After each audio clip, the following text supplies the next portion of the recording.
Australia's property market just split in two. February 2026. Update. Right now in Australia, the housing market is telling two completely different stories. In some cities, prices are still climbing. In others, buyers are hesitating.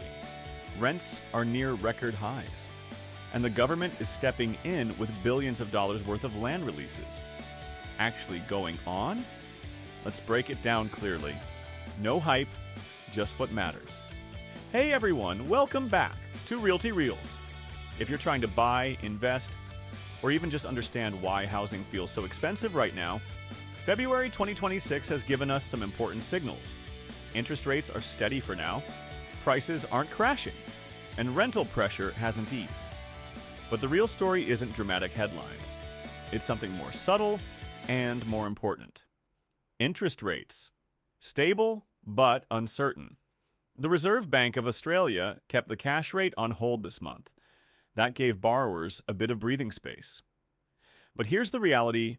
Borrowing power hasn't improved much. Banks are still strict, and buyers are cautious. And when buyers feel uncertain, the market slows, even if it doesn't fall. So we're not seeing a collapse. We're seeing hesitation. And hesitation creates uneven results. The two-speed property market, Australia right now, isn't one market. It's multiple markets moving at different speeds. Perth and Brisbane are still showing resilience.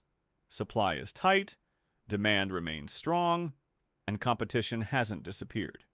Sydney and Melbourne, a little softer, not crashing, just more sensitive to rate expectations and affordability limits.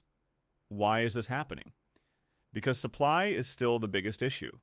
We simply haven't built enough homes to match population growth over the past few years. Rental pressure is still high. If you're renting, you already know this. Vacancy rates in many capitals remain extremely low. Affordable properties under $500 per week are getting harder to find. Over the past 5 years, rents have risen far faster than wages. And here's the interesting twist. High rents are pushing some renters to consider buying, even with higher interest rates. Not because it's cheaper short-term, but because it offers stability. Government land release, a long-term fix. This month, the federal government, led by Anthony Albanese, announced plans to sell billions of dollars worth of former defense land to help unlock new housing developments. It's a positive move. But here's the key: development takes time. Planning, approvals, infrastructure. This won't fix affordability overnight. Housing supply moves slowly. So, what February is really showing us? So what's the real takeaway?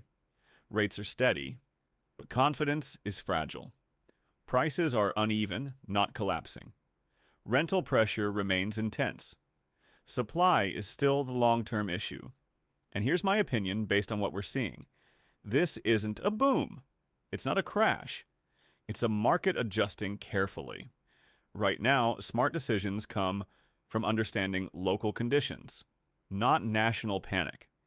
If you're making decisions this year, focus on local conditions and long-term fundamentals, not fear-driven headlines. And in the next update, I'll break down which cities are still outperforming and why. Don't forget to like, subscribe, and stay tuned for more real estate insights from Realty Reels.